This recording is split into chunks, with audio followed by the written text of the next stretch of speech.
할렐루야 금요 기도회로 또 영상 가운데 또 함께 하시는 우리 평안의 성도님들 이렇게 만나 뵙게 돼서 반갑습니다. 이 시간 제가 기도하고 하나님의 말씀 나누도록 하겠습니다. 함께 기도하겠습니다. 사랑의 하나님, 하나님의 은혜로 저희들이 이 시간 함께 모여 주님의 말씀을 나누고자 합니다. 하나님, 참 어려운 시기를 지나가는 이때에 또 우리에게 말씀하여 주시고 하나님의 그 위로와 하나님의 그 평안함으로 저희들이 이 모든 시간들을, 상황들을 이겨나갈 수 있도록 도와주시옵소서. 오늘도 주님을 향한 간절한 마음과 사모하는 마음으로 이 시간 나아가오니 주님, 저희들의 예배를 받아주시고 오직 하나님 영광 받으시는 시간으로 역사하여 주시옵소서. 감사를 드리며 살아계신 예수님의 이름으로 기도드리옵나이다. 아멘. 우리 하나님의 말씀은 이사야 43장 1절부터 7절까지 말씀입니다. 이사야 43장 우리 1절에서부터 7절까지의 말씀을 우리 합독해서 우리 가정에서 우리 성도님들 함께 읽으셨으면 좋겠습니다. 함께 읽겠습니다. 야곱아, 너를 창조하신 여호와께서 지금 말씀하시느니라. 이스라엘아, 너를 지으신 이가 말씀하시느니라. 너는 두려워하지 말라. 내가 너를 구속하였고 내가 너를 지명하여 불렀나니 너는 내 것이라. 내가 물 가운데로 지날 때에 내가 너와 함께 할 것이라. 강을 건널 때에 물이 너를 침몰하지 못할 것이며 내가 불 가운데로 지날 때에 타지도 아니할 것이요 불꽃이 너를 사르지도 못하리니 대전하는 여호와 내 하나님이요 이스라엘의 거룩한 이요 내 구원자임이라. 내가 애굽을 너의 속량물로 구스와 스바를 너를 대신하여 주었노라. 내가 내 눈에 보배롭고 존귀하며 내가 너를 사랑하였은즉 내가 내 대신 사람들을 내어주며 백성들이 내 생명을 대신하리니 두려워하지 말라. 내가 너와 함께하여 내 자손을 동쪽에서부터 오게 하며 서쪽에서부터 너를 모을 것이며 내가 북쪽에게 이르기를 내놓으라. 남쪽에게 이르기를 가두어두지 말라. 내 아들들을 먼 곳에서 이끌며 내 딸들을 땅끝에서 오게 하며 내 이름으로 불려지는 모든 자 곧 내가 내 영광을 위하여 창조한 자를 오게 하라. 그를 내가 지었고 그를 내가 만들었느니라. 아멘. 우리가 느끼는 감정 가운데 두려움이라는 감정이 있습니다. 심리학자들은 사람이 태어나면서부터 바로 이 두려움의 감정을 느낀다고 말합니다. 인간의 두려움을 연구했던 휴 미실딘 박사는 아기가 어머니의 태에서 나오면서 처음으로 느끼는 두려움의 감정을 3가지로 설명하고 있습니다. 그 가운데 첫 번째 두려움은 떨어지는 두려움입니다. 아이가 처음 세상에 나오면서 엄마와 떨어진다는 것을 인지할 때 두려움을 느낀다라고 하는 것이죠. 두 번째는 큰 소리에 대한 두려움입니다. 세상에 태어나 보니 그동안 태에서 듣지 못했던 시끄럽고 또 낯선 소리가 들려질 때 아이에게는 두려운 마음이 찾아온다라고 하는 것이죠. 마지막으로 3번째 두려움은 버려지는 두려움입니다. 모태에서 이탈하면 그동안 자신을 보호하고 있던 환경에서 벗어나게 되고 무엇인가를 의지할 것이 없게 되니까 두려움을 느낀다라고 하는 것이죠. 이렇듯 인간은 태어나면서부터 두려움을 느끼기 시작해서 살아가면서도 수도 없이 두려운 감정을 느끼고 심지어 죽기 바로 직전까지도 이 두려움의 감정에서 쉽게 벗어날 수 없다라고 하는 것을 말씀하고 있습니다. 이 두려움은 저희들에게 참 여러 가지 얼굴로 찾아오는 것 같아요. 어느 때는 걱정이라는 두려움으로, 또 어느 때는 염려라고 하는 두려움으로, 또 어느 때는 공포와 불안이라고 하는 두려움으로 우리를 찾아올 때가 있습니다.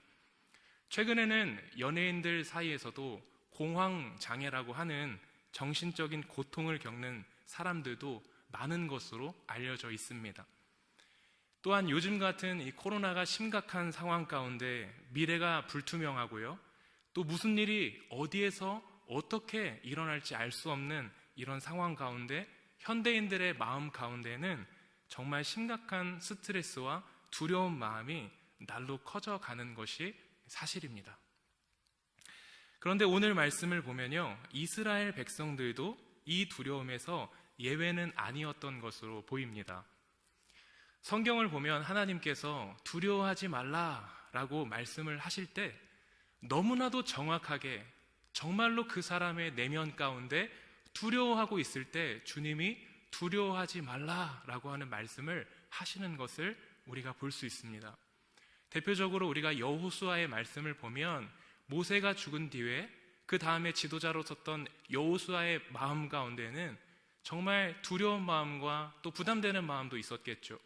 그 가운데 하나님께서 그에게 찾아가셔서 두려워하지 마라, 강하고 담대하라 라는 말씀을 주시면서 내가 너와 함께 하겠다 주님 말씀하고 계시죠.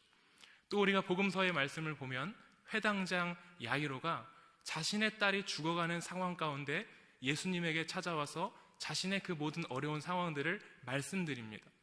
그런데 그의 집으로 예수님과 함께 이동을 하는 가운데 딸이 죽었다는 소식을 듣게 된 거예요. 당연히 그의 마음 가운데 두려운 마음이 찾아왔지 않겠습니까? 그런데 이때 예수님께서 야이로에게 하시는 말씀은 두려워 말고 믿기만 하라 이렇게 말씀하셨어요. 그리고 또한 우리는 광풍 가운데 광풍을 만난 제자들을 예수님께서 찾아오셔서 내니 두려워 말라 안심하라 라고 하는 말씀을 우리는 알 수 있습니다. 지금 이스라엘 백성들이 두려워하고 있는 이유가 무엇입니까? 오늘 우리가 마주하고 있는 현실적인 막막함 같이 지금 이스라엘 백성들이 마주하고 있는 이 현실이요 너무나도 좋지 않기 때문에 그렇습니다. 바벨론으로 포로가 되어서 성전은 폐허가 되었고요, 가족들은 뿔뿔이 흩어졌고요, 미래는 보이지 않는 그런 상황 가운데 있습니다. 정말 그들 자신 스스로 할 수 있는 것이라고는 아무것도 할 수 없기 때문에 두려운 마음이 있었던 것입니다. 그런데 더 절망스러운 것은 무엇이냐면 지금까지 도우셨던 그 하나님마저도 우리를 버리신 것과 같은 마음이 드는 거예요. 하나님이 우리를 포기하신 것 같은 마음이 드는 겁니다. 하나님은 우리를 돕는 자 가운데 계시지 않는다고 하는 그 부정적인 생각에 사로잡혀서 이 지금 이스라엘 백성들의 마음 가운데 두려움이 더욱더 커져갔던 것이죠. 왜 하나님은 우리를 돕지 않으시는 거야? 왜 하나님은 우리를 그대로 방치해 두시는 거야? 왜 하나님은 우리를 내버려 두시는 거지? 라고 하는 생각이 지금 이스라엘 백성들의 마음 가운데 있었던 것입니다. 고난을 겪고요, 위기를 만나는 것도 사실 어려움일 수 있겠지만 아이가 부모님으로부터 떨어질 때 존재적으로 두려움을 느끼고 또 정말 그 버림받았다라고 하는 사실을 인지할 때 두려움을 느끼는 것처럼 지금 이스라엘 백성들의 상황이 절망이라고 하는 것입니다. 정체성의 혼란이 왔던 것이죠. 그런데 이때 하나님은 두려움에 떨고 있는 당신의 백성들에게 찾아와 주시죠. 그리고 하나님이 누구이신지, 그리고 하나님에게 있어서 이스라엘 백성은 어떤 존재인지를 말씀해 주고 계십니다. 우리 다 함께 1절 말씀을 함께 읽도록 하겠습니다. 1절 말씀입니다. 시작. 야곱아, 너를 창조하신 여호와께서 지금 말씀하시느니라. 이스라엘아, 너를 지으신 이가 말씀하시느니라. 너는 두려워하지 말라. 내가 너를 구속하였고 내가 너를 지명하여 불렀나니 너는 내 것이라. 아멘. 이사야 선지자를 통해 하나님은 이스라엘을 창조하신 분이시고 구속하신 분으로 당신을 소개하고 계십니다. 그들의 이름을 친히 불러주시며 야곱아, 내가 너를 창조한 여호와 하나님이야. 이스라엘아, 내가 너를 지은 하나님이야 라고 말씀하고 계시고요, 7절 말씀에도 보면 그를 내가 지었고 그를 내가 만들었다 라고 선언하시면서 두려워하지 말 것을 하나님은 말씀하고 계십니다. 하나님이 이스라엘을 창조하시고 또 선택하신 것은 그들이 잘나서도 아니요 강한 민족이라서도 아닙니다. 오히려 모든 민족 중에 가장 작은 민족이었지만 하나님의 사랑과 선한 목적이 있으셨기에 그들이 창조된 것이고 또한 그들이 선택받은 민족이 된 것이죠. 우리 성도님들, 야곱이라는 이름의 뜻을 혹시 아시나요? 야곱이라고 하는 그 이름의 뜻을 보면 속이는 자, 그리고 발꿈치를 잡은 자입니다. 형을 속이고 또 아버지를 속이면서 늘 항상 자기 중심적인 삶을 살았던 인생이 야곱이라는 것은 저희들이 다 알고 있죠. 그런데 하나님은 일방적인 은혜와 사랑으로 야곱의 모든 허물을 덮어주십니다. 그리고 그에게 새로운 이스라엘이라는 이름을 더하여 주시고 주님의 자비와 은총을 계속해서 야곱의 인생 가운데 내려주고 계세요. 야곱이 대단하게 이쁜 짓을 해서가 아니라 하나님이 야곱을 지명하셨고 그가 하나님의 자녀로 선택되었기 때문입니다. 오늘 이스라엘 백성들 역시 하나님 앞에 반역하고요, 범죄하고요, 자신들의 뜻과 고집대로 살았던 자들이 아닙니까? 그러나 하나님은 일방적인 사랑과 은혜로 이 백성들을 포기하지 않으시고 결국은 찾아오셔서 이름을 불러주시고 하나님이 누구이신지를 말씀해 주시고 또한 그들이 하나님에게 어떠한 존재인지를 말씀하고 계신데 뭐라고 말씀하십니까? 너는 내 것이라. 너는 내 것이라. 이렇게 하나님께서 나의 것이라고 이스라엘 백성들에게 말씀해 주고 계십니다. 그리고 주님은 이 백성들에게 두려워하지 말아야 할 이유에 대해서 계속해서 말씀을 주십니다. 우리 2절 말씀을 같이 읽도록 하겠습니다. 2절 말씀입니다. 시작. 내가 물 가운데로 지날 때에 내가 너와 함께 할 것이라. 강을 건널 때에 물이 너를 침몰하지 못할 것이며 내가 불 가운데로 지날 때에 타지도 아니할 것이요 불꽃이 너를 사르지도 못하리니. 아멘. 우리가 하나님의 소유가 되었다고 그리고 하나님의 자녀라고요 고난을 피해 갈 수 있는 것은 아닙니다. 오히려 하나님의 자녀이기 때문에 우리는 홍해를 만나기도 하고 광야를 만나기도 하는 것이죠. 다윗은 시편 23편 4절에서 이런 믿음의 고백을 하고 있습니다. 내가 사망의 음침한 골짜기로 다닐지라도 해를 두려워하지 않을 것은 주께서 나와 함께 하심이라. 주의 지팡이와 막대기가 나를 안위하시나이다. 아멘. 우리가 물 가운데로 지나갈 때가 있고 강을 건너가야 할 때가 있으며 불 가운데로 지나가는 것이 인생이라는 것을 하나님 우리에게 말씀해 주고 계십니다. 그런데 하나님은 이 모든 상황 가운데 함께 하신다라고 우리에게 약속을 하고 계시고 그 모든 상황 가운데 두려워하지 마라. 내가 너와 함께 할 것이다. 그 모든 상황 가운데 내가 함께하니 너는 두려워하지 말라. 지금 이렇게 말씀을 하고 계십니다. 우리 성도님들 지난날에 우리 성도님들의 삶을 한번 이렇게 돌이켜 보셨으면 좋겠어요. 우리가 물론 힘든 날들도 있었지만 하나님의 도우심, 하나님의 은혜의 손길이 우리의 인생 가운데 있었기 때문에 오늘 우리가 이 자리에서 예배를 드리고 있는 것 아니겠습니까? 하나님께서 정말 그 막막하고 두려운 상황 가운데 기도할 때에 하나님께서 그 기도에 응답하셔서 우리의 인생을 도우시고 사람들을 보내어 주시고 환경들을 열어주시고 정말 어떻게 말로 다 설명할 수 없을 만큼의 하나님의 역사를 우리의 인생 가운데 부어주시고 공급해 주시지 않으셨습니까? 정말 지금 현재의 코로나 때문에 우리는 어떻게 보면은 왜 이러한 상황들이 언제까지, 도대체 언제까지 이러한 생각들이 우리의 속에 당연히 있으실 거지만 돌이켜보면 하나님의 은혜가 그 모든 우리의 지난날의 인생 가운데 함께 하셨고 또 지금도 함께 하고 있다는 것을 하나님은 우리에게 말씀하시기를 원하시는 줄로 믿습니다. 시편 4편 8절 말씀에 이런 말씀이 있습니다. 내가 평안히 눕고 자기도 하리니 나를 안전히 살게 하시는 이는 오직 여호와이시니이다. 아멘. 아멘. 우리 오늘 본문 말씀 계속해서 3절과 4절 말씀을 같이 한번 큰 목소리로 읽도록 하겠습니다. 함께 읽겠습니다. 시작. 대전하는 여호와 내 하나님이요 이스라엘의 거룩한 이요 내 구원자임이라. 내가 애굽을 너의 속량물로 구스와 스바를 너를 대신하여 주었노라. 내가 내 눈에 보배롭고 존귀하며 내가 너를 사랑하였은즉 내가 내 대신 사람들을 내어주며 백성들이 내 생명을 대신하리니. 아멘. 저는 이 말씀을 보면서 참 저의 눈으로 이스라엘 백성들을 볼 때는 그렇게 존귀하거나 보배롭게 보이지는 않았습니다. 왜냐하면 늘 항상 하나님에게 신실하지 않았거든요.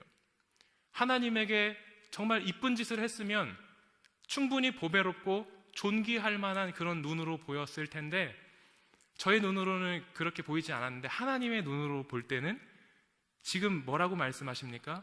내가 내 눈에 보배롭고 존귀하며 내가 너를 사랑하였은즉 내가 내 대신 사람들을 내어주며 백성들이 내 생명을 대신하리니 라고 주님 말씀하고 계시죠.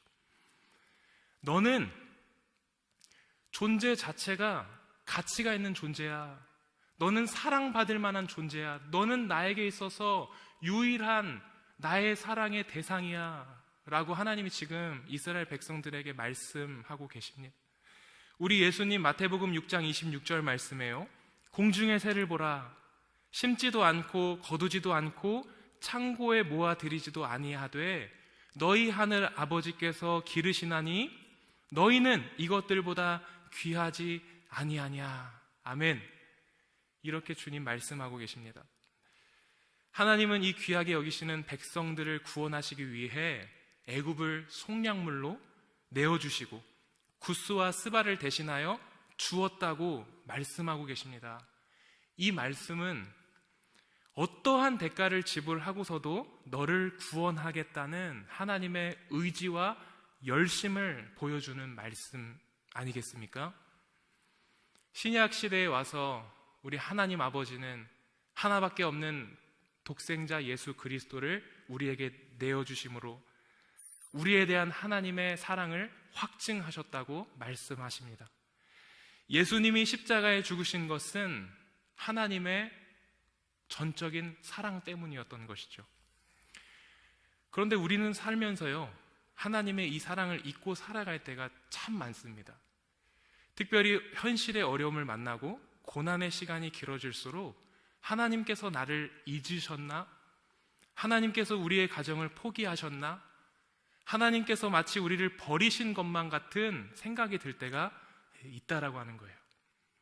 저는 인간의 연약함 가운데 하나가 바로 하나님에 대한 오해라고 생각합니다. 우리는 우리의 짧은 생각으로 하나님을 얼마나 많이 오해하며 살아가는지 몰라요.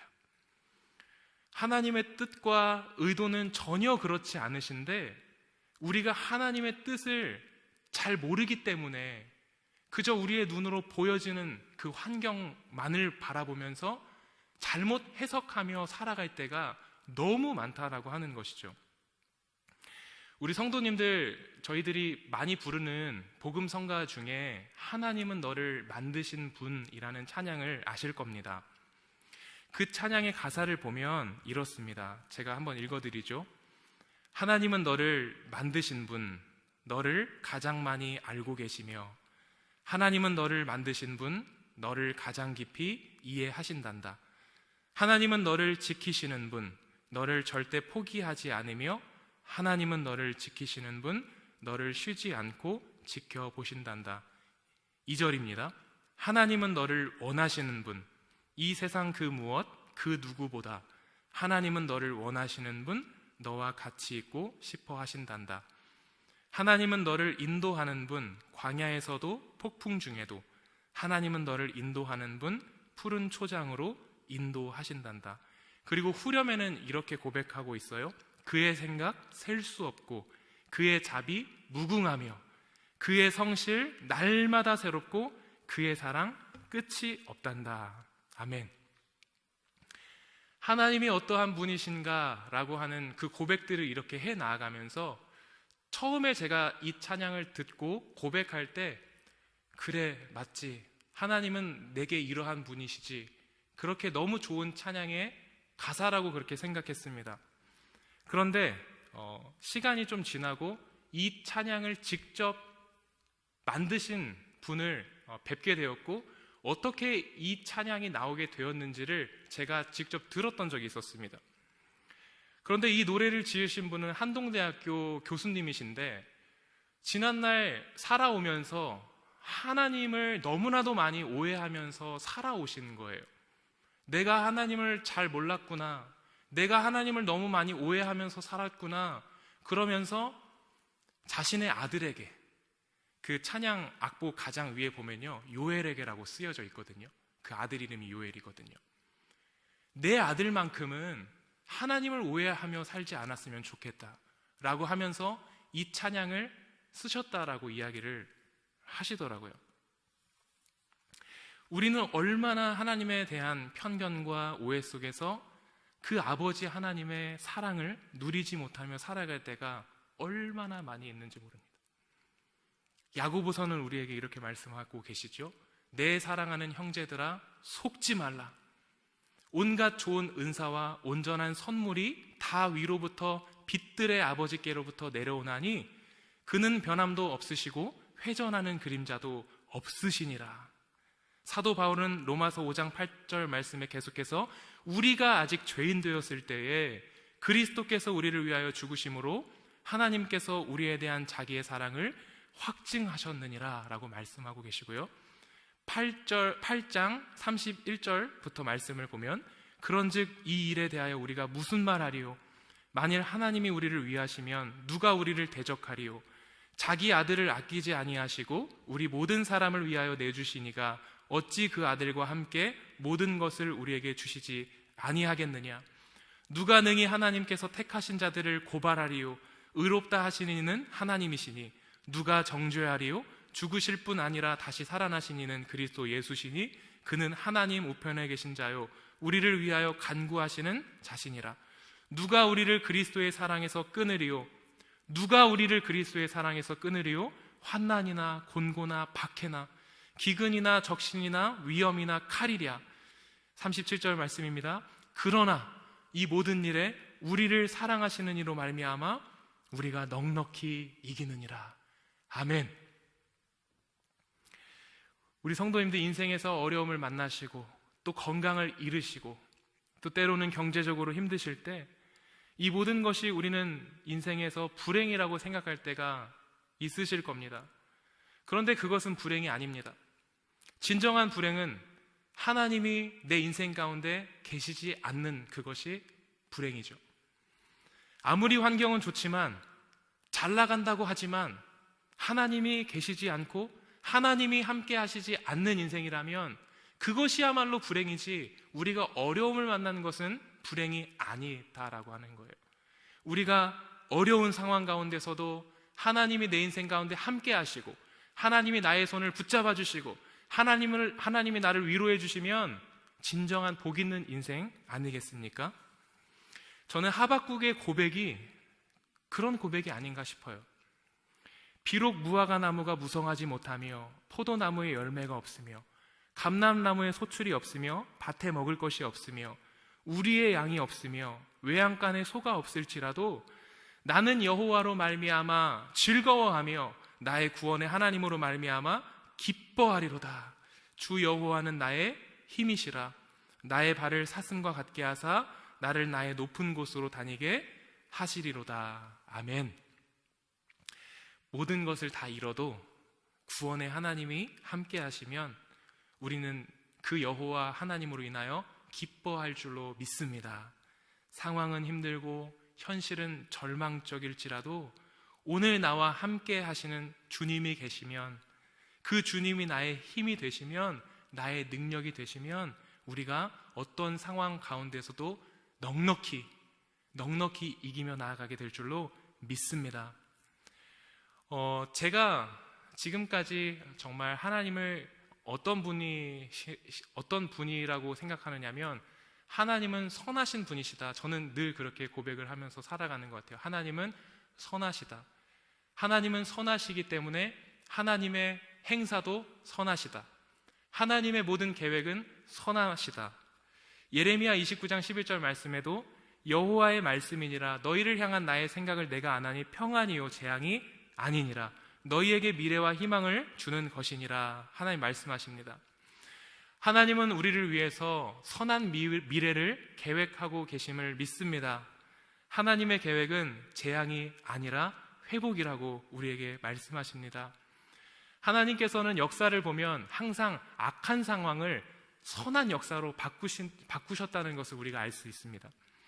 창세기 3장의 말씀을 보면 최초로 인간이 선악과로 말미암아 죄악을 범했을 때에도 하나님은 여자의 후손을 나게 하실 것이다 라고 말씀하셨고요, 인간들의 모든 실패와 실수가 반복되는 이 원역사 속에서도 주님은 창세기 12장의 말씀에 가서 아브라함이라고 하는 믿음의 조상을 세우셔서 하나님의 나라를 세워가십니다.